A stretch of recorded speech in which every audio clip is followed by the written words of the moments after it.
What's up, everybody? It's your girl Lynette, Life With Us TV, getting ready to do a recap on the have and the have nots. I'm actually going to watch the show and give my review points as I'm watching it.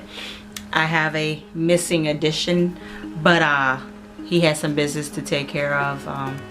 Our twin nieces are on the way. Not to bore you with this, but if you want to continue to see the review of the have and have nots with me, keep on watching.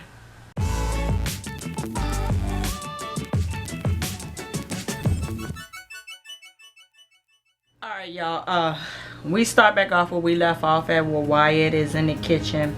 Veronica is slowly but surely trying to get Wyatt in check. She pretty much shooed Hannah away, said go take care of Catherine. She's wondering why Jim didn't beat up Wyatt a little more than what he beat him up. It was like, you need to beat that boy into submission and all of this stuff. Wyatt is telling her that I enjoy making you miserable. I enjoy how your son looks at me only because it makes you miserable and da da da da. So then we get to this funeral. Well, you know Candace was not supposed to be going to that funeral according to her mama Hannah. Well, she gets out the car and Hannah gets to cussing. Hannah been cussing a whole lot, and it's only been the second episode of the new startup of the second half of that season. But she pulls up, and so Hannah's like, you need to go. She's like, no. And then, you know, of course, in pure Candace fashion, she starts acting a fool. She walks up to Jim Cryer. Not good. Speaks to Catherine. Not good. Then she speaks to Mr. Old. And he was like, don't we have a deal? She was like, ain't nothing came through yet. So your deal is taking a little too long. And in the meantime and in between time, I'm here. But her exchange with Veronica did everything for me.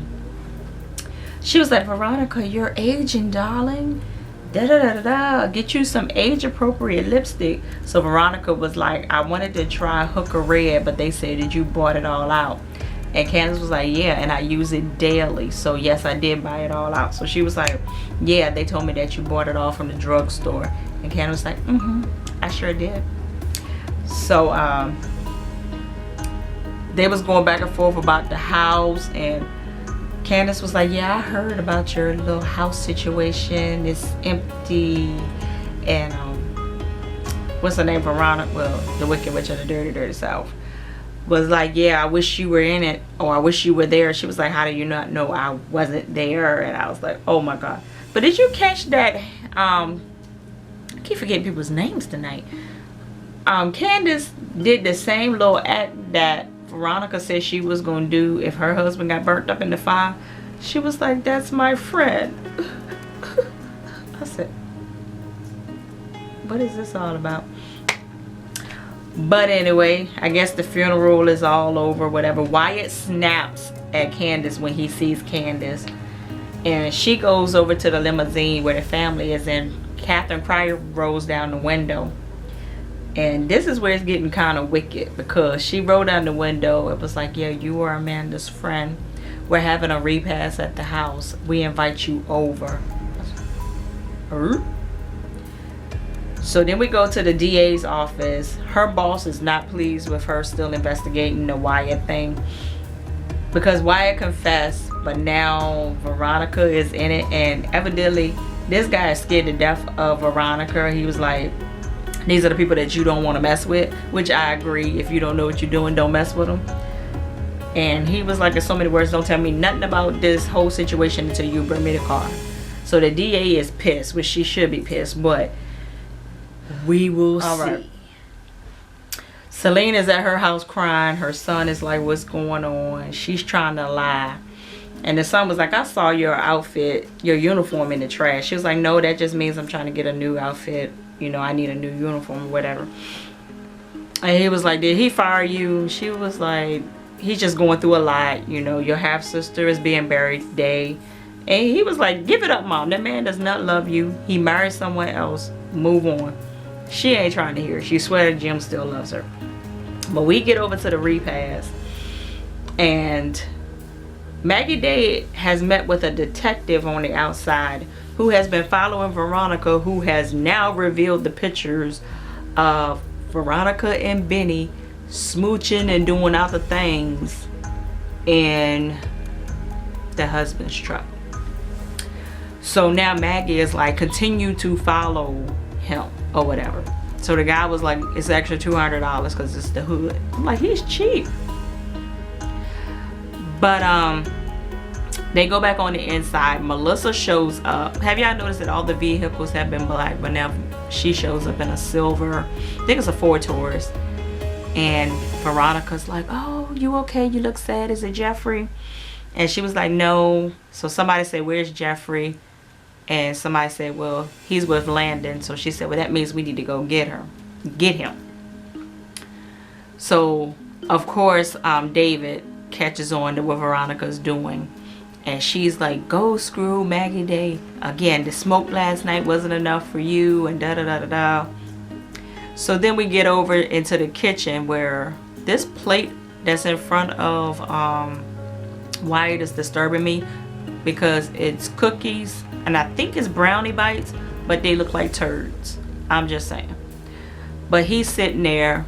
So Jeffrey comes in and he's like, you know, so you full out the closet having sex with guys now, whatever. And Jeffrey was like, yeah, and it was good. And Wyatt's like, spare me the details. That daggone Jeffrey flipped the script. He was like, I think that you want to know the details. I think that you want to really get on this team. Just go ahead and stop fighting it. So of course, you know, Wyatt with his one-liners was like, I will never play on your team. This, you always had big dreams, but this big dream ain't gonna be fulfilled, and all this old crazy stuff. So Wyatt decides he wants to walk away, and he said, I know you're gonna watch me when I walk away. You want me to take my jacket off so you can get a better view? So Jeffrey starts giggling, but then as we see the camera pan over there, Landon is standing at the corner of the kitchen.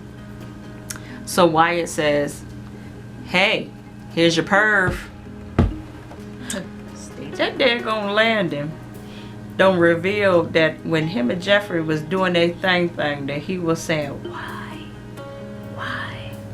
But he was really wanting to say Wyatt.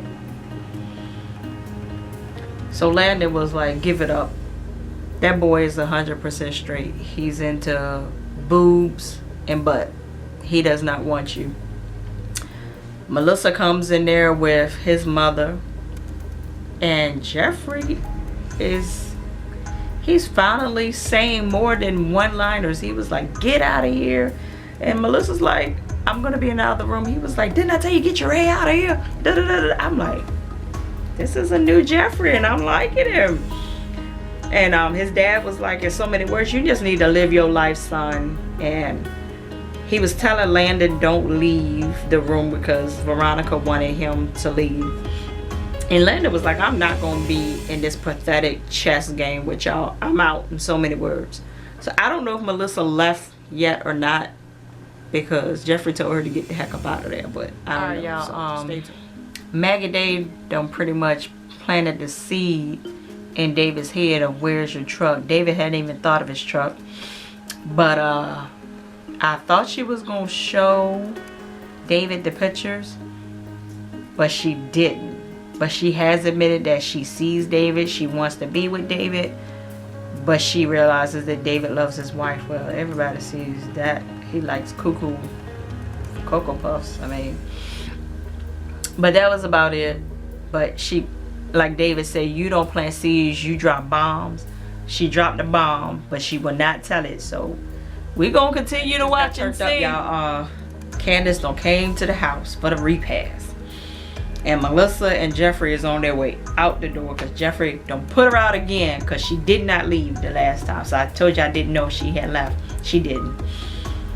So Candace was like, what you doing here, little girl? She said, I'm not a little girl, I'm a woman. She said, all right, little woman, what are you doing here? You need to leave. Jeffrey was like, stop treating her like this, Candace. And Candace was like, no, what is going on with you? Why you keep showing up? Why you keep pushing yourself on Jeffrey? So she confesses that, how did it go? Her dad has cancer, which we saw him way back when in the hospital bed. and the mother took out a loan with Mrs. Harrington for $500,000 or something like that, and she wasn't able to make the payments on it. So pretty much Melissa is now the collateral for that defaulted loan, and she wants Melissa to get pregnant, have a baby by Jeffrey, get married to Jeffrey, and she has to do all of that stuff in order to pretty much keep her family businesses afloat, keep their house, the family house, and to keep her dad alive and have his access to his medicines. That goddamn Veronica is something else. So I'm a little confused because Candace was like, why are you going through this if you were already pregnant? So I'm trying to figure out, is the girl really pregnant or is she still lying? So we will see. I know that that daggone Candace said, meet me at the hotel later. And she said, Jeffrey, go get you several pregnancy tests. So we about to see what's going on with this here situation in a few minutes. But Candace is gone into the house. So let's see what this is. Alright, now that Candace is inside the house, you know, Wyatt, he don't bucked up against her. Why are you here? So Catherine Cryer comes around the corner. She looks a little pale on this episode. But she was like, cause I invited her. I have some questions and she has the answers. So they go into Jim's study and they started asking Candace a whole bunch of questions or whatever. And Candace is not trying to cooperate with them. They offer her some whiskey. She's like, I hope you don't think I'm drinking this. And implying that they probably put something in it. So Jim takes a sip, then gives her the glass. She smells it and was like, I thought that you could afford a better grade of whiskey than this. But Catherine was like, what did you do to my daughter? So Candace was like, it's not what I did to your daughter, it's what did you do to your daughter? And she's like, why is Jim so quiet? Miss Cryer said that's because he's in mourning. She was like, so rich people don't talk when they're in mourning? So Candace realized that they were trying to flip this whole Amanda thing on her. So she said, I can't talk right now, I'm in mourning. So when she goes to try to walk out, Catherine Cryer got the bottle. And I said, she ain't gonna do it. She ain't gonna do it. She got down and did it. She cracked that child upside the head with that bottle. And face forward, she went on the couch. Boop. And that ends the episode. Miss Cryer walked out. Jim and walked out, closed the door behind her, and left her there knocked out with a head injury on the couch in the office.